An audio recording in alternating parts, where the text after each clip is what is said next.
જય ભીમ, નમો બુદ્ધાય. વાત કરવાની છે આપણે ઉનાકાંડ 2016ની અંદર જે ઉનાકાંડ થયું એ બાબતે. પણ ત્યાં પહેલાં એક તમને રમૂજ કરી દઉં. જંગલની અંદર જંગલી ઉંદરડા ભાગમ ભાગ કરતા થાય. એવામાં એક વાંદરાએ ઉંદરડાને પૂછ્યું, ઉંદરભાઈ તમે કેમ ભાગમ ભાગ કરો છો? એટલે ઉંદરે કીધું કે મ્યુનિસિપાલિટીવાળા કૂતરાને પકડવા આવ્યા છે એટલે અમે ભાગમ ભાગ કરીએ છીએ. એટલે વાંદરાભાઈ હસીને બોલ્યા કે મ્યુનિસિપાલિટીવાળા કૂતરાને પકડવા આવ્યા છે તો તમે શું કામે ભાગો છો? એટલે ઉંદર બહુ ચતુર હતો, બહુ હોશિયાર હતો. એટલે ઉંદરે કીધું કે વાંદરાભાઈ, આ મ્યુનિસિપાલિટીવાળા રહ્યા ને એ એનો પોતાનો ટાર્ગેટ પૂરો કરવા માટે કૂતરાઓની ભેગા ભેગા અમને ઉપાડી જશે, પછી અમારી પેઢીઓ શોર્ટ થઈ જાય કોર્ટની અંદર સાબિત કરતાં કરતાં કે અમે ઉંદર છીએ, અમે કૂતરા નથી. એવી જ રીતે ઉનાકાંડના જ્યારે ઉના તાલુકાના સમઢિયાળા ગામે, મોટા સમઢિયાળા ગામે જે દલિતો ઉપર અત્યાચાર થયો એના ભાગરૂપે આખા ભારત દેશની અંદર ઘેરા પ્રત્યાઘાત પડ્યા અને એના ભાગરૂપે અમરેલીની અંદર એક રેલીનું આયોજન કરવામાં આવેલ હતું જે આ લોકોએ દલિતો ઉપર અત્યાચાર કર્યા એના વિરોધમાં. આ રેલીની અંદર પોલીસ કોન્સ્ટેબલ એવા પંકજભાઈ અમરેલિયા અકસ્માતે પડી જવાથી એમનું મૃત્યુ થાય છે. આ મૃત્યુનો બનાવની અંદર અમુક હલકી માનસિકતા ધરાવતા અમુક દલિત વિરોધી, દલિત આગેવાનોના વિરોધી અને રાજકીય લોકો દ્વારા આ મૃત્યુને 302ના ગુનાની અંદર ખપાવી દેવામાં આવેલ અને 49 આરોપી ઉપર 49 લોકો ઉપર ફરિયાદ કરવામાં આવેલ. 49 પૈકી 11 લોકોને પકડી અને જેલ હવાલે કરવામાં આવેલ. ત્યારબાદ આજે હું તમને આજે ઉંદરનું મેં તમને જે ઉદાહરણ આપ્યું ને એમ આજે 10-10 વર્ષના વાણા વીતી ગયા. આજે અમે નિર્દોષ છીએ, અમે નિર્દોષ છીએ એવું સાબિત કરતાં કરતાં 10 વર્ષ વયા ગયા. 11 લોકોના આજે જે ઘર કુટુંબ છે બરબાદ થઈ ગયા. 10 વર્ષ સુધી એને શું કરવું શું ન કરવું કોઈ સૂઝ પડતી નહોતી. 8.5 વર્ષ કાંતિભાઈ વાળા જે જેલમાં રહ્યા એ 8.5 વર્ષ દરમિયાન કાંતિભાઈના ઘર ઉપર કેવી આફત આવી, કેવા દુઃખ આવ્યા, એના પત્ની, એના બાળકો. આ જે તે સમયે જે પોલીસ ઇન્સ્પેક્ટર દ્વારા, જે ફરિયાદી દ્વારા આ ગુનો દાખલ કરવામાં આવ્યો એ વ્યક્તિને એક પણ વખત વિચાર ન આવ્યો કે આ ગુનો દાખલ થવાથી, આ ખોટો 302નો ગુનો દાખલ થવાથી કેટલા લોકોની જિંદગી બરબાદ થઈ જાય, કેટલા લોકોના બાળકોની જિંદગી બરબાદ થઈ જાય. દુઃખની વાત એ છે, આજે આ વિડીયો બનાવવાનું કારણ ખાસ એ છે કે આ જે 11 આરોપી હતા એ 11 આરોપીનો કેસ એફઆઈ મુસાણી, ફારૂકભાઈ મુસાણી સાહેબ લડતા હતા. કાંતિભાઈ વાળાએ પ્રાઇવેટ વકીલ તરીકે રહ્યા હતા, પણ બીજા જે આરોપી હતા એના લીગલ એટલે કે સરકારી વકીલ તરીકે ફારૂકભાઈ મુસાણી રોકાયેલ હતા. તો આજે દલિત સમાજના, અનુસૂચિત જાતિ સમાજના, અમરેલીના જે વકીલ મિત્રો છે એને હું ખાસ કહેવા માગું છું કે જ્યારે આ અમારી જેવા કોઈ આગેવાનો સમાજ માટે લડતા હોય, લડતા જેલમાં જાય, ખોટા ગુના દાખલ થાય અને જેલ હવાલે થાય અને તમે આજે વકીલ બની બેઠો છો અને અમારી સામે જોતાય નથી, તો આ કેટલા અંશે વ્યાજબી છે? તમે જે કાંઈ વકીલ બન્યા, ડૉક્ટર બન્યા, આઈએસ, આઈપીએસ જે કાંઈ બન્યા એ ડૉક્ટર બાબા સાહેબ આંબેડકરની દેન છે. અને અમે જે કાંઈ કરીએ છીએ બાબા સાહેબ આંબેડકરની વિચારધારા ઉપર કરીએ છીએ, બાબા સાહેબ આંબેડકરનું ઋણ ચૂકવવા માટે કરીએ છીએ. જે કાંઈ કરીએ છીએ એ સમાજ માટે કરીએ છીએ. આજે આ 11 લોકો જ્યારે જેલમાં ગયા, કાંતિભાઈવાળા 8.5 વર્ષ જેલમાં રહ્યા, તો સમાજનો એક પણ વકીલ કાંતિભાઈનો કેસ લડવા તૈયાર નહોતા. એની કાંતિભાઈ પાછળ બીજા 9 લોકો હતા, એનો કોઈ કેસ લડવા તૈયાર નહોતા. અને આજે હિન્દુ સંગઠનવાળા જે મોટા મોટા બરાડા નાખે છે, દલિત હિન્દુ છે, તો આજે આ ઉનાની અંદર ઉના તાલુકાના મોટા સમઢિયાળા ગામે આવડો મોટો બનાવ બન્યો. તમને કહો આખા ભારતની અંદર એના ઘેરા પ્રત્યાઘાત કર્યા, ઠેર ઠેર આંદોલન, ઠેર ઠેર રેલીઓ, પાર્લામેન્ટની અંદર પડઘા પીડ્યા, લોકોને આમ રૂવાડા ઊભા થઈ ગયા એવો બનાવ હતો. અને જે ઉનાના શિવસેનાના કહેવાતા તોડબાજ એવા ગૌરક્ષકો દ્વારા ઢોર મારી એના જે એના બાલુબાપાના દીકરા અને બાલુબાપાના જે વાહનની પાછળ જે ચાપકા લાગ્યા હતા, ચાપકા આખા ભારત દેશની અંદર ધડબડાટી મચાવી નાખી, પાર્લામેન્ટની અંદર ધડબડાટી મચાવી નાખી. તો એક અમરેલીના એક વકીલે આ કેસ લડવા તૈયાર ન થયા. શું કામે? કે ત્યાંથી પૈસા નહોતા મળવાના. આજે હું વિડીયો બનાવું છું ને ખૂબ દુઃખ સાથે બનાવું છું કે આજે આ 8.5 વર્ષથી કાંતિભાઈ જેલમાં હતા. ઘણા સમયથી આ કેસની અંદર હું ઇન્વોલ્વ હતો. હું ઘણું જોતો હતો. એક ખરી નકલ કઢાવવા જવું હોય તો પણ આપણા જે વકીલો છે એ ગલાતલા કરતા. તો બાબા સાહેબ આંબેડકરે જે કાંઈ તમારા માટે સંઘર્ષ કર્યો, એના બાળકો હોમી દીધા, એનું આખું સર્વસ્વ તમારી માટે લૂંટાવી દીધું. આ માટે તમે સમાજને કંઈક ઉપયોગી થશો, સમાજને કંઈક કામ લાગશો. પૈસા તો દરેક વ્યક્તિ કામે જ છે ને કામમાં જ હોય. બધા પોતપોતાનું ઘર પરિવાર લઈને બેઠા છે, પણ સમાજની પાછળ કાંઈક કરો એવી હું આશા રાખું છું. પણ આજે ખાસ કરીને આજે હિન્દુ સંગઠનને હું શું કામે કહેવું છું કે હિન્દુ સંગઠન દલિતોને હિન્દુ માને છે. તો આજ દિવસ સુધી આજે 10 વર્ષના વાણા વીતી ગયા. 10 વર્ષથી આ કેસ કોર્ટની અંદર ચાલતો હતો. જે તે સમયે આવો જે બનાવ બન્યો ત્યારે હિન્દુ સંગઠન ગયા હતા ક્યાં? એક પણ વખત હિન્દુ સંગઠન એનું પોતાના બેનર ઉપર, પોતાના લેટર પેડ ઉપર આવેદન દેવા આવ્યું હોય એવો મને એક દાખલો બતાવો. 8.5 કે 9 વર્ષ થયા. આ 9 વર્ષની અંદર હિન્દુ સંગઠનના ક્યાં એક વકીલે એવું કીધું કે અમે તમારો કેસ ફ્રીમાં લડી દેવા તૈયાર છે, લાવો તમને નિર્દોષ છોડાવી દેવું? આખી દુનિયાને, આખા જગતને ખબર હતી કે આ જે 302 નો ગુનો દાખલ કર્યો છે ખોટો, રાજકીય, પોલીસે પોતાનો રાગદેશ રાખી, પોતાની દલિતો સામેનો જે એક રાગદેશ રાખી, દલિતો સામે દુશ્મની રાખીને આ ગુનો દાખલ કરવામાં આવેલ છે. તો આજે હિન્દુના જે સંગઠનો છે એના વકીલ ક્યાં ગયા હતા? ત્યારે તમને અમે હિન્દુ નથી દેખાતા, ત્યારે અમે તમારી સામે દલિત બની જઈએ છીએ. પણ એ બધું આપણે સાઈડમાં રાખો. આજે એફઆઈ મુસાણી, ફારૂક સાહેબ મુસાણી છે, એમનો હું 2 હાથ જોડી કોટી વંદન કરું છું કે મારા સમાજને તમે આજે નિર્દોષ છોડાવ્યા, અને એ પણ નિઃશુલ્ક. આ જે લોકો હિન્દુ મુસલમાન કરે છે, એને હું ખાસ કહેવા માગું છું. ફારૂક મુસાણી સાહેબ મુસ્લિમ સમુદાયમાંથી આવે છે, દલિતને તમે હિન્દુ માનો છો. તો આજે જો એના આ મુસાણી સાહેબના મનમાં સેજ પણ કોમવાદ હોત તો આજે અમારા 11 જે નિર્દોષ લોકો છૂટ્યા છે ને એ છૂટત નહીં, જેલમાં હોય. વકીલોને બધું આવડે, પણ 1 રૂપિયો લીધા વગર આજે આ કેસ એક હાઈ લેવલનો કેસ હતો. ઉના કાંડનો જે અમરેલી રેલીનો જે બનાવનો કેસ આ 302 હતો એ હાઈ લેવલનો કેસ હતો. આની અંદર વકીલો ધારે એટલા પૈસા કમાઈ શકે. આજે તો 10 જણાને એને નિર્દોષ છોડાવ્યા છે, અને વગર પૈસે. મિનિમમ એક વ્યક્તિની ફી 3 લાખ 5 લાખ ગણો ને તોય ભાઈ 50 લાખ રૂપિયા થાય હો. અને કોને 50 લાખ વાલા ન લાગે? તો આજે એ મુસલમાનના દીકરાએ સાબિત કરીને દેખાડી દીધું છે કે અમે કોઈ કોમવાદી નથી. અમે આ દેશના વાસી, આ ભારત દેશ અમારો દેશ છે. અને આજે અમુક બની બેઠેલા હિન્દુ સંગઠનના આગેવાનો જે બોલવાની ભાન નથી, દેશની અંદર કોમવાદ કરાવવા ઊભા થયા છે, નિત નવા સ્ટેટમેન્ટ આપે છે. આજે ફરીવાર મુસાણી સાહેબને હું 2 હાથ જોડી નમન કરું છું મારી સમાજને નિર્દોષ છોડવા માટે. જય ભીમ, નમો બુદ્ધાય.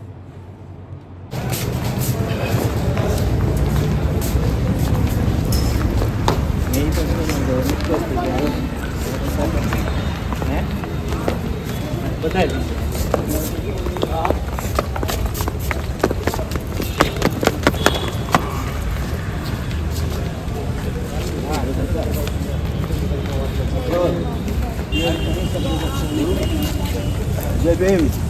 આજે 19/2016 એમાં અમરેલીમાં જે રેલી દરમિયાન પંકજભાઈ અમરેલિયા જે અકસ્માતે મૃત્યુ થયું, ભગવાન બુદ્ધ એના આત્માને શાંતિ આપે. આખા ગુજરાત નહીં પણ ભારત ભરના પોલીસ અને રાજકારણી અને સમાજના અગ્રણીઓને ખબર હતી કે પંકજભાઈ અકસ્માતે મૃત્યુ પામ્યા છે. એમ છતાં જે તે સમયે કંઈ પણ વિવાદના કારણે અને સમાજના હિતમાં કામ કરવાના કારણે અમુક વ્યક્તિઓએ જે કાંઈ પણ 302 નો ગુનો લગાડી મારી સાથેના 49 આરોપીઓને જે જેલ હવાલે કર્યા હતા તેમાં 3 મહિને 4 મહિને મારી સાથેના તમામ કેદીઓને જામીન મળી ગયા હતા આરોપીઓને, પણ મેં 8.5 વર્ષ જેલ એટલે કે પહેલા મહિનામાં 2025 9 તારીખે હું જેલ મુક્ત થયો. બાદ જજમેન્ટ બાકી હતું, સુપ્રીમ કોર્ટથી મને જામીન મેળવ્યા હતા અને જે જામીન મને મેળવનાર જે યુવાનો જે છે કુકાઓ ગ્રુપ છે હું પણ અત્યારે ફરીવાર આભાર માનું છું. અને આ કેસની અંદર જે અમારા વકીલોએ કંઈ પણ મહેનત કરી છે, ફારૂકભાઈ મુસાણી, ઉદયનભાઈ ત્રિવેદી, નવસદનભાઈ પરમાર, રમેશભાઈ ખીમસુરિયા, રીતેશભાઈ સોલંકી તેમજ પીપી દાફડા એવા અનેક એડવોકેટે પહેલેથી માંડીને ક્યાંક ને ક્યાંક નાની મોટી જે કામગીરી કરી, આર્થિક અને કાયદાકીય સપોર્ટ કર્યો છે. જ્યારે પણ મારા પત્નીના ડોક્યુમેન્ટ જોતા હોય ત્યારે પણ એ ડોક્યુમેન્ટ આપેલા અને એની આ મહેનત કોઈ કારણોસર ક્યાંક ને ક્યાંક ખૂટતું હતું, પણ બાબા સાહેબ આંબેડકરનું સંવિધાન જેમ કીધું ને કોઈ પણ ગુનો કરે તો એને જેલમાં નાખે અને જો નિર્દોષ હોય તો એને પણ CRPC આપવામાં આવી છે. એ અનુસંધાને આજે અમારું આ કેસનું જજમેન્ટ છે. અમે ખુશી ન માણી શકીએ, કારણ આ રેલી દરમિયાન જે કાંઈ બનાવ બન્યો છે એ ફક્ત ને ફક્ત અકસ્માત હતો, પણ એને 302માં ખપવી અને અમને જેલમાં નાખ્યા હતા. અમે ખુશી ન માણી શકીએ, પણ સમાજને ખબર પડે કે આજે અમે 8-8, 9-9 વર્ષે આ સંઘર્ષની એક દિશામાં હતા અને આજે અમને સફળતા મળી છે. એટલે સમાજના તમામ યુવાનો, ભીમ યુવાનો અને ગુજરાતની ભારતભરમાંથી જે લોકો 8.5 વર્ષ દરમિયાન મને મારા પરિવારને જે ટકાવી રાખ્યો છે, આર્થિક કાયદાકીય લે અને ઘણી પણ સહકાર આપ્યો છે. કોઈ કંઈક મકાનના ભાડા ભરી દીધા, કોઈ સ્કૂલ ફી ભરી દીધી, કોઈ કોર્ટમાં હાઈકોર્ટની અંદર જે અમારા કાકા નવસદનભાઈ વાત કરતા હતા કે મેં 110 જામીન અરજી મૂકી. 110 જામીન અરજીના ફક્ત 5,000 રૂપિયા ગણો કેટલા રૂપિયા થયા છે. પણ મારા પરિવારની સાથે મળવા માટે, ઘરે જવા માટે જે મેં પૈસાની અને જામીનની નથી પરવા કરી, તાબડતોબ અને સખત સંઘર્ષ કરી જામીન અરજી નાખ્યા કરતો હતો. પણ ટેમ્પરરી બેલ, રેગ્યુલર બેલ ફક્ત મેં 8 વાર નાખ્યા છે હાઈકોર્ટની અંદર, અને છેલ્લી વાર સુપ્રીમ કોર્ટમાં જામીન મળ્યા. અને આ જે જજમેન્ટ થયું આવ્યું છે તે અહીંના જે કંઈ પણ ન્યાયાધીશો છે જેણે હિતમાં એટલે કે કાયદાના હિતમાં જજમેન્ટ આપ્યું તેમને પણ અમે બિરદાવીએ છીએ અને ધન્યવાદને પાત્ર છીએ. અને સમાજ જે આ સાથે છે એનો પણ ધન્યવાદ છે. ખૂબ ખૂબ આભાર. જય ભીમ, નમો બુદ્ધાય. જય ભીમ, નમો બુદ્ધાય. મિત્રો 19/7/2016ની જે ઘટના હતી જેના હિસાબે જેલની અંદર જે 19/7/16/2000 ગુનાકાંડ પછીની જે રેલી હતી એ રેલીની અંદર એક ઘટના કહેવાતી ઘટના ઘટવાના હિસાબે એ વખતે પંકજભાઈ અમરેલિયા કોઈ અકસ્માતે અવસાન પામેલા, પરંતુ એ વખતે દલિત આંદોલન ચરમસીમાઓ પર હતું અને એને દાબી દેવા માટે 302ની ખોટી FIR કરવામાં આવેલી. એ વખતે કાંતિભાઈ વાળા, નવચેતનભાઈ પરમાર, ભાનુબેન વણઝારા, મંજુબેન વણઝારા, રમેશભાઈ બકાભાઈ બાબરિયા, શૈલેષભાઈ વાળા, બીજું કોઈ બાકી નથી, નારાયણભાઈ વણઝારા, રમેશભાઈ રાઘવભાઈ બાબરિયા, રમેશભાઈ ભગાભાઈ બાબરિયા, રમેશભાઈ વિંજુડા અને એક આરોપી અમારી વચ્ચેથી ચાલુ ટ્રાયલ દરમિયાન જીતુભાઈ ચાવડા ગુજરી ગયા, રિપલભાઈ પરમાર. લગભગ અમે 10 આરોપીઓ છેલ્લા 9 વર્ષથી દર 14 દિવસે તારીખ ભરતા હતા. કાંતિભાઈ વાળા લગભગ 8.5 વર્ષ જેવું જેલમાંથી છૂટે અને સુપ્રીમ કોર્ટમાંથી બેલ મળ્યા. અને તમામ કેસના 156 સાક્ષીઓ હતા. મરણ જનાર પોલીસવાળા, ફરિયાદી પોલીસવાળા, આઈ વિટનેસ પોલીસવાળા, કાગળ એનું, કલમ એનું, બધું એનું. પણ કહેવાય છે ને સત્યમેવ જયતે. તમામ પુરાવાના અંતે આજે અમરેલીની સેશન કોર્ટ 111માં શ્રીવાસ્તવ સાહેબની કોર્ટે તમામ આરોપીઓને નિર્દોષ છોડ્યા છે. એટલે સમાજ સમક્ષ સંદેશો મૂકીએ છીએ. જે લોકોએ આમાં સહભાગી થયા છે એ બધા વકીલોનો પણ અમે આભાર માનીએ છીએ. ખાસ કરીને ફારૂકભાઈ મુસાણી, ઉદયનભાઈ ત્રિવેદી, પછી રિપલભાઈના એડવોકેટ આપણે ભટ્ટ સાહેબ, એનએમ ભટ્ટ સાહેબ, અને જે મિત્રોએ કાયદાકીય રીતથી સહકાર આપ્યો.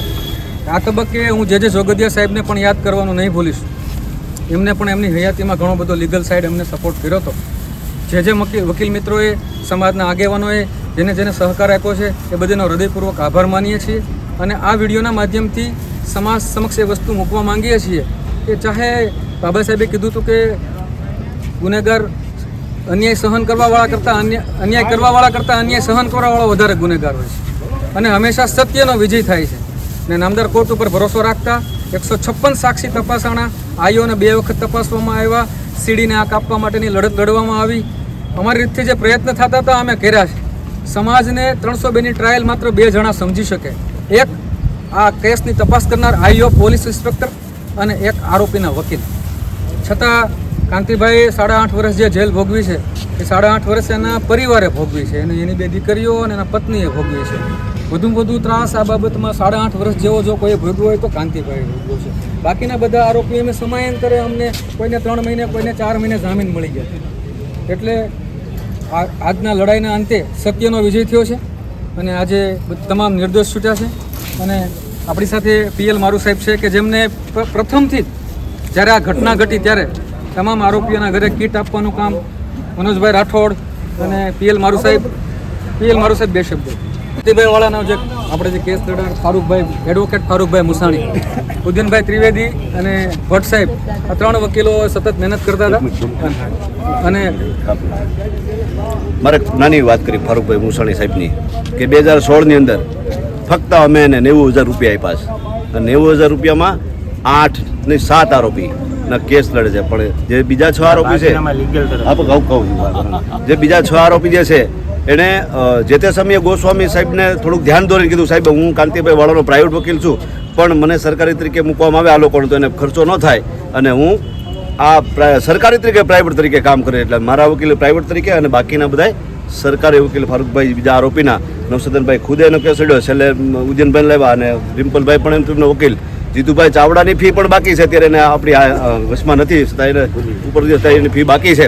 પણ મારો કહેવાનો હેતુ એ છે, હવે થોડો ઠપકો આપી જાઓ, શરૂઆત થાય ઠપકા દેવાની હોય કે ના હા ધીમે ધીમે કે સમાજની અંદર તો ઘણા આગેવાનો છે, ઘણા જય ભીમ કરે, પણ આ કેસને કોઈ હેન્ડલ કર્યો? વિચાર કરો કે આ બૈરાઓ જે છે, આ બહેનો જે છે, આ યુવાનો છે અને સરકારી વકીલ રાખવા પડે. અને આપણી સમાજની અંદર કેટલા બધા સંગઠનો, જય ભીમ ઝંડા લઈને નીકળી જવાનું, સંગઠન કરવાના, સંગઠનના કાંઈ હોય નહીં. પણ આ અમારા જૂના મિત્ર અને ફારૂક સાહેબ મુસાણી સાહેબે જે અમને સહકાર આપ્યો અને અમને બાબા સાહેબ આંબેડકરના જે સંવિધાન થકી અમને જે લીગલમાંથી જે કહેવાય ને સહાય મળી, અમે સહાયથી આ કેસ લડ્યો. અને બાકી જે અમારા વકીલ મિત્રો છે, નવસદનભાઈ છે, ભાઈ શ્રી રમેશભાઈ ખીમસરિયા, જે તે સમયે પીપી દાફડા સાહેબ, સોલંકી સાહેબ, એવા અનેક જે નામી વકીલોએ અમને સહકાર આપ્યો. પેરોલમાં કંઈ પણ કાગળોમાં કાઢવામાં કહેવાય ને સર્ટિફાઈ કોપી કાઢવાના ખર્ચા બહુ થતા હતા. એ સમયે ફક્ત એની ફી નથી લીધી, ખાલી પૈસા જ એને પોસ્ટવાળા પૈસા આપી અમને કામ કર્યું છે. એ બધા તમામનો પાછો ફરીવાર આભાર માનું છું. જાજુ બોલું તો બધું બોલાઈ જાય, દુઃખ લાગશે, માટે મારા કાકા પાછો ફારૂકભાઈ મુસાણીએ કાંતિભાઈ વાળા સહિત બાકીના 6 ટોટલ 7 આરોપી ફારૂકભાઈ મુસાણી લડતા હતા. આ બાબતે ફારૂકભાઈ મુસાણીને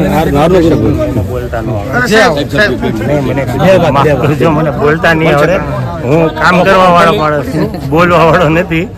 અને સમાજને ગમે ત્યારે જરૂર પડે હું ઊભો છું. આભાર સર. હવે મિત્રો, આ માત્ર કાંતિભાઈ, નવચંદનભાઈ કે આ બહેનો કે આ 11 જણા જે જેલમાં ગયા અને કંઈ 2-3 મહિને છૂટી ગયા અને કાંતિભાઈ 8 વર્ષે છૂટ્યા, આ જીત રહી એ માત્ર 8 જણા કે 11 જણા પૂરતી નથી, આખા સમાજની જીત છે. જય ભીમ. આખા સમાજની જીત છે. આની સામે નજર માત્ર અમરેલી જિલ્લો જ નહીં પણ ગુજરાતના 33 જિલ્લા અને ભારતભરમાંથી આની પર નજર હતી કે આ જજમેન્ટનું શું થશે. શું કામ? આમાં 51 આરોપીઓનું નામ લખેલા હતા, માત્ર 11ની ધરપકડ થયેલી હતી. અને જે આ મુક્તિ છે ને, 10ની ધરપકડ થઈ હતી. તો આ મુક્તિ રહી ને એ આખા સમાજની મુક્તિ થઈ એમ કહી શકાય. તો આ લોકોએ જે કંઈ યાતનાઓ ભોગવી એ ભોગવી સમાજ માટે ભોગવી છે. હવે સમાજ આગળનું જે કંઈ સ્ટ્રેટેજી અપનાવવી પડશે. પણ અત્યારે જે આપણી જીત થઈ છે એ સમાજની જીત થઈ છે અને ન્યાયતંત્ર ઉપર આપણો જે પૂરો ભરોસો હતો એમાં આપણે ખરા ઉતર્યા છે. અને એમાં આપણા વકીલ મિત્રોએ ખૂબ સહકાર આપ્યો છે, ખૂબ સારું કામ કર્યું છે. એ બદલ એ બધાનો આભાર. નવચેતનભાઈ વાત કરી રિપીટ નહીં કરું, પણ ખૂબ જ સારું કામ કર્યું છે. અને હવે પછીની ઘટનાઓમાં પણ આપણે આવી રીતે બધી એકતા દેખાડશું. અત્યારે પણ ખૂબ સારી એકતા દેખાડી. જે તે સમયે જ્યારે બનાવ બન્યો ત્યારે પણ આપણે સમાજ આગળ કંઈક માંગણી કરી તો સમાજે આપણે આપ્યું, ઘરે ઘરે કીટ વિતરણ કરી. કાંતિભાઈ માટે જે કાંઈ ફંડ આપણે ભેગું કર્યું એમાં પણ ખૂબ સહકાર મળ્યો છે. તો આ તકે હું તમામનો જેણે જેણે અમારું આહવાન થયું અને જેણે જેણે મદદ કરી એનો તમામનો ખૂબ ખૂબ હૃદયપૂર્વક આભાર માનું છું. આ વાત અમારા પૂરતી નહોતી કે અમારા માટે નહોતી, પણ આખા સમાજ માટે હતી. અને આ કોઈ વ્યક્તિગત નહોતી કે કાંતિભાઈ માટે કે નવચેતનભાઈ માટે આપણે કંઈ કરીએ છીએ, પણ આખા સમાજ માટે આપણે કરતા હતા. અને એમાં આખા સમાજે, ગુજરાતભરના સમાજે કે ભારતભરના સમાજે આપણે મદદ કરી છે. એ તમામનો ખૂબ ખૂબ આભાર. જય ભીમ. નવો બધાય મિત્રો